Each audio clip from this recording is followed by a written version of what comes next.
Hi అండి, welcome to Mahesh star kitchen. ఈరోజు మనం ఇంట్లోనే ఈజీగా రొయ్యల బిర్యానీ ఎలా ప్రిపేర్ చేసుకోవాలో చూసేద్దాం. ముందుగా ఛానల్ చూసే వాళ్ళందరూ సబ్స్క్రైబ్ చేసుకోండి.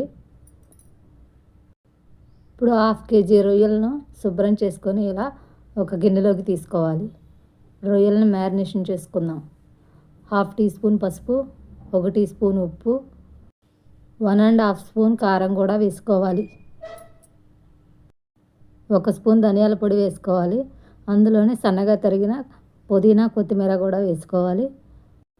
ఇప్పుడు ఫ్రైడ్ ఆనియన్స్ని కూడా వేసుకోవాలి. 1/2 టీ స్పూన్ గరం మసాలా వేసుకోవాలి.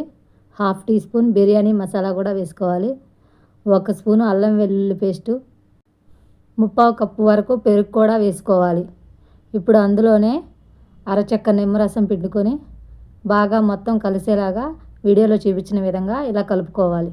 ఇలా కలిపి ఒక అరగంట వరకు ఫ్రిడ్జ్లో పెట్టుకోవాలి. ఇప్పుడు బాస్మతి రైస్ని తీసుకొని కడిగి అరగంట వరకు నానబెట్టాలి. ఇప్పుడు స్టవ్ మీద గిన్నె పెట్టుకొని నూనె వేసుకోవాలి. మ్యారినేషన్ చేసి పెట్టిన రొయ్యల గిన్నెను ఫ్రిడ్జ్లో నుంచి తీసి బయట పెట్టుకోవాలి. ఇప్పుడు నూనె వేడైన తర్వాత హోల్ బిర్యానీ మసాలా వేసుకొని వేయించుకోవాలి. ఇలా బిర్యానీ మసాలా లైట్గా వేగిన తర్వాత కలిపి పక్కన పెట్టుకున్న రొయ్యలను కూడా నూనెలో వేసి ఒకసారి బాగా తిప్పుకోవాలి. ఇలా తిప్పిన తర్వాత మూత పెట్టి హై ఫ్లేమ్లో 10 నిమిషాల వరకు ఉడకనివ్వాలి. 10 నిమిషాల తర్వాత మూత తీసి చూస్తే ఇలా రొయ్యల్లోని వాటర్ అంతా బయటకు వచ్చి ఉంటుంది. ఇప్పుడు అందులోనే 2 కట్ చేసిన పచ్చిమిరకాయలు కూడా వేసుకొని స్టవ్ను సిమ్లో పెట్టి మూత పెట్టి ఉడికించుకోవాలి. ఇప్పుడు రైస్ కోసం గిన్నెలో ఎసరు తీసుకోవాలి. అందులో 2 యాలక్కాయలు, కొత్తిమీర, పుదీనా కూడా వేసి ఎసరును బాగా మరిగించుకోవాలి. ఎసరు బాగా మరిగిన తర్వాత మనం ఇందాక కడిగి పక్కన పెట్టుకున్న బాస్మతి రైస్ని వేసి తిప్పుకోవాలి. ఇప్పుడు మరోపక్క రొయ్యలోని వాటర్ అంతా ఎగిరిపోయిందో లేదో చూద్దామండి. మూత తీసి ఇలా నూనె పైకి తేలే వరకు ఉడికించుకోవాలి. ఇప్పుడు రొయ్య బాగా మెత్తగా ఉడికింది కదండి. ఇప్పుడు మరో పక్కన రైస్ కూడా 80% వరకు ఉడికిందండి.